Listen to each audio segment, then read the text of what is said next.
eu vou entender um pouquinho sobre os medidores, tá? Das grandezas elétricas. Isso é importante você saber, tá bom? Então, o que é que eu tenho? Então, aqui eu tenho possivelmente um voltímetro, embora a foto não esteja, né, muito boa aí, mas a gente tem aí o voltímetro. Nós estamos aí no campo dos fenômenos elétricos e magnéticos, né? Competência 2 e 5, né? Habilidade 6 e 18, tá? Então, quando a gente estuda qualquer grandeza física, gente, o que é uma grandeza física? É tudo aquilo que pode ser o quê? Medido, tá? Então, quando eu penso em uma grandeza física, eu penso em algo que pode ser medido, por exemplo, temperatura, distância, força, né? Temperatura a gente usa o termômetro, o texto até traz isso, né? Força a gente vai medir usando o dinamômetro, né? O DINA, medidor de força, né? Então, nesse capítulo, a gente vai estudar alguns instrumentos que medem algumas grandezas elétricas que estão muito presentes nos circuitos elétricos, tá? O primeiro deles é o amperímetro. Como o próprio nome já diz, lembra quando a gente calcula a corrente, a gente calcula o que, por exemplo, deu lá 10 o quê? 10 amperes, né? Então, o amperímetro vem da ideia de ampere, tá? A gente também vai usar o voltímetro, e vocês vão saber como é que eles devem estar associados no circuito e essa coisa toda, tá? E o voltímetro vai medir o quê? Voltagem, tensão, DDP, né? Diferença de potencial. O ohmímetro vai medir resistência elétrica. Se esse equipamento que está em cima ele for um multímetro, ele mede tudo isso, tá? E parece que ele é um multímetro, né? Como é que eu sei? Aqui ele está medindo a miliampere, ampere, microampere, tá vendo? Bacana, mede tensão aqui também, mede aqui, ó, ele também mede resistência. Então esse aqui é um multímetro. Ou seja, o que é um multímetro? É um aparelho que ele tem todos esses três aparelhos dentro dele, ele exerce a função de todos, tá? Quando você tem um aparelho analógico, ou seja, um aparelho que em vez de dar na tela aparecer a questão digital, né, um número digital, ele tem um medidor, né, um ponteirinho que faz isso, ele é chamado de medidor analógico. Então, fundamentalmente, ele é construído a partir de um galvanômetro, né, que é um aparelho que é altamente sensível à corrente, né? Então, quando passa a corrente, esse galvanômetro ele manifesta um certo comportamento. E aí, o SES coloca um pouquinho dessa coisa aqui, né? A máxima medição de aparelho é chamada fundo de escala. Então, tem aparelho que vai medir 10 amperes, 50 amperes em cada um, vai ter um certo fundo de escala. Ah, meu preto, eu não entendi o que é esse fundo de escala. Você notou aqui, por exemplo, aqui ele está de microampere. Então, o fundo de escala vai ser, por exemplo, de 50 microampere.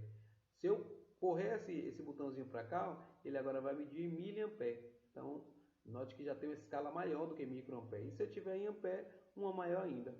Tá bom? Então, isso que seria esse fundo de escala que o SAIS traz aí.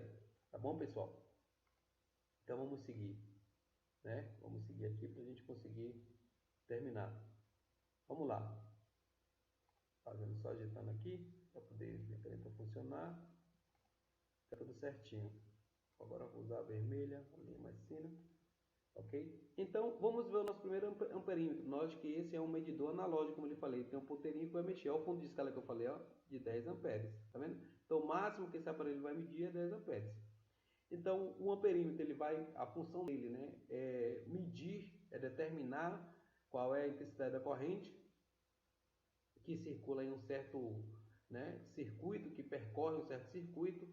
Então, a resistência elétrica do amperímetro precisa ser muito pequena, né? Isso faz sentido, porque se ela for muito grande, a corrente não vai circular nesse aparelho, então ela precisa ser muito pequena. Então, em geral, do ponto de vista teórico, principalmente no ensino médio, a gente diz que a resistência interna do amperímetro, RI, a resistência interna, ela é nula. Ela é igual a 0 amperes. Tá? Óbvio que é impossível você construir um aparelho que tenha resistência interna nula, mas a resistência interna tão baixa que a gente acaba dizendo que ela é nula, tá? É só uma questão do amperímetro ideal, tá? Tudo que a gente vai falar aqui está falando sobre o amperímetro ideal, beleza? O amperímetro deve ser associado em série. Por quê? Porque a corrente precisa passar por ele, precisa passar pelos elementos do circuito, tá? E você tem já exatamente essa característica, ó, em série, tá vendo? Então a corrente que passar pelo amperímetro ela vai passar por essa resistência, tá? Então aí tá as duas coisas teóricas fundamentais para você conhecer o amperímetro, tá? E aí o nosso próximo é o voltímetro. Você nota que o site também trouxe um voltímetro cuja a medição analógica, tá certo? Então, o voltímetro, qual é a função dele? Medir tensão, medir DDP, né? Que ele fala aqui no texto, medir dependência de potencial, medir voltagem, tá? Então, ele deve ter alguma fundamentação básica. Ao contrário do amperímetro, ele precisa ter uma resistência muito grande, né? Então, a gente diz que essa resistência aí é infinita, a resistência do voltímetro é infinita, né? Lá no voltímetro ideal, tá? Quando comparado aos outros elementos do circuito, porque você quer que passe pouca corrente por ele. É bom? Desculpe, já tá sono, tô um pouco sonolento por cada noite.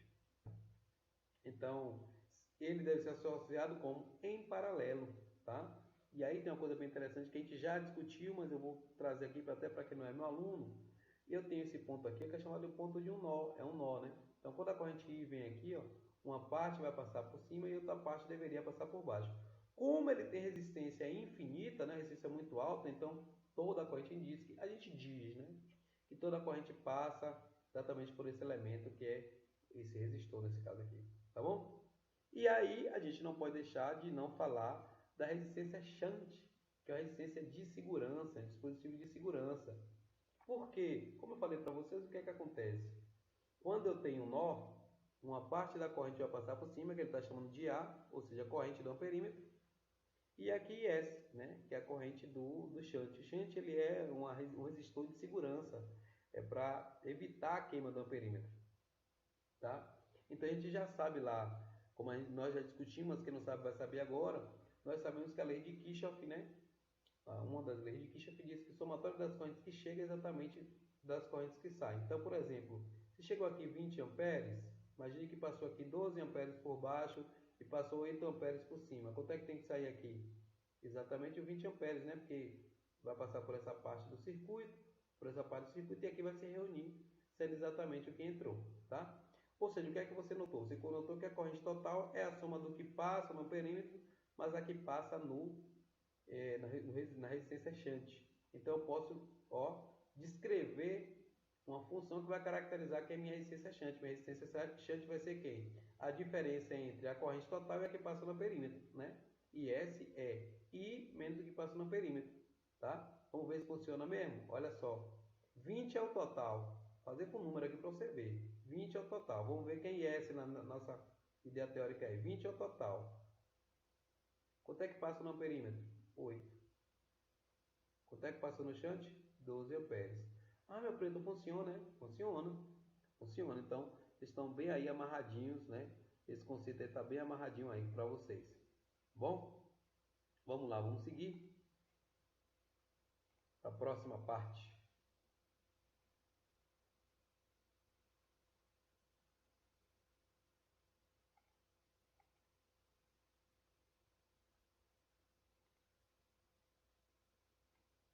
O computador deu uma travadinha aqui. Tudo bem? Ao vivo, né?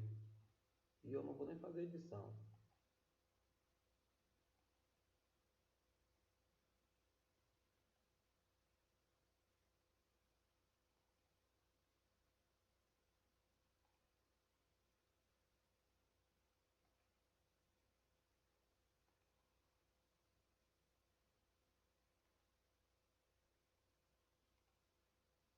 Agora foi. Pronto. Vou botar aqui novamente, canetinha. Desculpa essa trava aí, meu computador tá dando uma bugadinha, mas a gente consegue fazer tudo nos parâmetros. Então, o que é que eu tenho aqui? Tá, aqui eu tenho exercício resolvido, mas antes de passar por esse exercício resolvido, vamos entender, né? Algumas coisinhas bem interessantes que o site traz, tá? Então, o que é que eu tenho? Eu tenho lá, o que eu tenho é isso, ó. Aqui é meu resistor, né? E aqui eu tenho meu amperímetro, digamos assim. E aqui embaixo eu tenho minha resistência shunt, tá? Então vamos entender o seguinte, eu vou voltar um pouquinho aqui só para a gente dar um confere lá na figura. Ver se eu desenhei a figura certinha.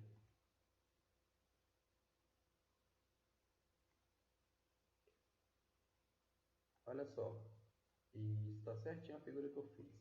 Agora eu quero fazer uma discussão antes de ir para o outro lado.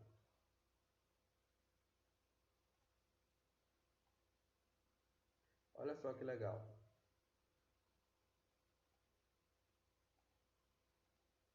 que é que eu tenho aqui? Olha que legal, o que é que eu tenho? Eu tenho que aqui, a resistência aqui é nula, né? Então eu tenho aqui RA é do amperímetro, RS é do shunt. Eles estão em paralelo, lembra, gente? Se eles estão em paralelo, então a DDP do amperímetro tem que ser exatamente igual a DDP, né, do shunt. Por quê? Porque eles estão em paralelo. Então a DDP que estiver em cima vai ser exatamente a que está embaixo. Por que eu estou falando isso? Porque a gente vai ver o fator de multiplicação, um fatorzinho que ele vai dar daqui a pouco aí, tá? Pra gente, o fator de shunt, também chamado de fator de multiplicação, fator de shunt. Vamos ver como é que a gente chega a ele. Vou mostrar para vocês aqui como é que a gente chega a ele.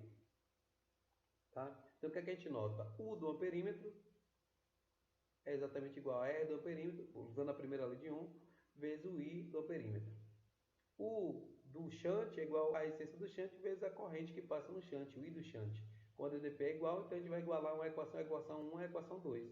RA e A é igual a RS e S. Mas lembra que S, nós vimos que S era quem? I menos IA. Não foi isso? Ele vai substituir aqui, substituir nossa parte. Fez a distributiva, multiplicou esse por esse, depois esse por esse, e aí você manteve o lado que você não mexeu em nada, que ele vem desde o início, ó, e aqui já a distribuição, beleza? Mas meu objetivo é saber quem é o I, tá? Então vou manipular, vou isolar isso aqui, ó, vou isolar isso, vou pegar, passar todo esse termo aqui, ó, menos RS e A por outro lado, vai passar somando, né? Aí ficou assim, RSS é igual a RA e A mais RS e A, beleza? Como eu quero achar quem é o meu I, que é a minha corrente total, o que é que eu faço? Eu vou descer o RS dividindo. Aí ficou assim, ó, RA e A mais RS e A dividido por RS. Note que eu tenho IA nos dois termos aqui, então eu posso botar ali em evidência. Aí ficou I é igual a IA, tá certo? E só ficou quem não está em evidência, porque quem está em evidência ficou dentro do parênteses ficou só quem? RA, RS sobre RS. RA, RS sobre RS. Não sei como é que ele chegou aqui. Vamos lá, gente, vamos revisar um pouquinho de matemática. Se o RA mais RS dividido por RS, isso é a mesma coisa que eu fazer assim, ó. RA sobre RS, né? Porque esse denominador aqui, ó, ele faz parte dos dois, mais RS vezes o RS sobre RS. Então cancela aqui, ó, ficou o quê? RA sobre RS mais 1, tá bom? Mais 1. É por isso que aparece esse termo aqui, ó. E nós chamamos esse termo aqui, ó, todo esse termo, nós chamamos de fator de multiplicação ou fator de ampliação de shunt, né? Multiplicando IA pelo fator de multiplicação, obtém a intensidade da corrente total. Gente, de certa forma, isso um pouco se cobra em prova. Isso aqui você vai ver mais no laboratório de Física 3 da UFBA, você vai ver isso. Mas como o SAIS traz, eu gosto dessas deduções, até porque o menino que está estudando para um vestibular mais tradicional, ele acaba pegando isso aí. Tá? Mas, de certa forma, a nível de questão do SAIS, a nível de Enem, é difícil que caia alguma coisa sobre isso. Então, aqui ele traz um exercício resolvido, né? Eu acho que vocês vão acompanhar no módulo de vocês a solução desse exercício aí, né? Que ele vai tirar a DDP desse daqui. Como eles são iguais, a gente usa aquela regra Rn dividido por N, né? R dividido por N, então é 6 dividido por quantos iguais? 2 iguais. Isso vai me dar o quê? 3 ohms, ó, que é exatamente esse aqui. Depois eu vou somar esses dois aqui, ó. Então, acompanhando essa solução. Com R mais 3, a tensão continua a mesma, 24 volts desde o início, ó. Tudo bem? Então, note que resistores em paralelo, ele fez, só está mostrando a solução. Então, a partir daí você pode determinar quem é o R, né? R é igual ao I, usando a primeira lei de Ohm, só que o nosso R, no caso aqui, é R mais 3. R mais 3 é igual a DDP dividido pela corrente que ele dá no exercício. Então, assim você conseguiu determinar exatamente R igual a 9. Mas se isso resolvido do SAIS, se no módulo de vocês aí, eu vou me ocupar muito dessa parte não. Tá bom? Vamos para a próxima parte, que é uma parte bem interessante para a gente matar essa aula teórica. Isso aqui é muito importante, cara. Isso aqui já é um pouco mais importante, que é exatamente a ponte de Stone. Então aqui ele termina a resolução daquele exercício lá. Se você quiser se dar uma pausada no vídeo, acompanha a solução. Caso não consiga entender a solução, faz comentário aí que eu volto respondendo ou gravo outro vídeo especificamente para falar sobre isso. tá? Então nós vamos falar agora sobre a ponte de Stone. Eu falo Stone, não sei se o nome dele é Stone, mas eu chamo de Stone. Desde a faculdade que eu chamo de Stone. Então eu mantenho essa tradição aí, tá? Que nada mais é do que o seguinte, é uma coisa muito fácil, falo para o meu aluno não se preocupa muito com isso não, vamos fazer de forma prática, tá? É só pegar os produtos dos que estão de lados opostos. Como assim, prof? Calma. Né? Então esse foi um dispositivo usado para medir resistência elétrica, tá? Quem foi Samuel Hunter Christie, mas ele ficou conhecido só apenas um tempo depois por Charles Stone, que foi quem fez muitos experimentos sobre isso. Professor, você falou que é só fazer o produto das alternadas, das que estão diametralmente opostas? Sim, vai ser R1 vezes Rx, que Rx a gente não sabe quem é, igual a quem? A R3 vezes R2. É bom você entender que a DDP aqui, ó, é como se o C e o D fossem o mesmo ponto. O AC, tá certo? É exatamente igual a UAD. E aí vai dar, a mesma coisa vale para aqui. O UDB é igual a UDC. Né? E a partir daí você vai chegar aqui. Eu gosto do SAS porque ele traz essa dedução aqui. Tá? Nosso objetivo é pegar essa ponte aqui, chamada uma ponte, né? E aí a gente sempre vai ter um que a gente não vai saber. Tá? O R1 a gente tem, o Rx a gente não sabe, o R2 a gente sabe, o R3 a gente sabe. A gente vai calcular ele a partir dessa relação. Você tem que escolher nos seus circuitos opostos. Isso vai dar um pouquinho de trabalho com alguns circuitos, mas na hora do exercício a gente vai fazer toda essa trabalhada. Então vamos aqui só mostrar essa dedução rapidinho. Olha o que eu falei, ó. O AC é igual a R1 vezes I1. O AC, aqui vai passar I1, a corrente aqui, ó. Bem como o AD é igual a R3 vezes I2. R3 vezes I2 que está passando aqui. Ok? Aqui o CB é quem? R2 vezes I1, né? Esse I1 aqui vem para fechar o circuito. E o CD é Rx vezes quem? I2, tá?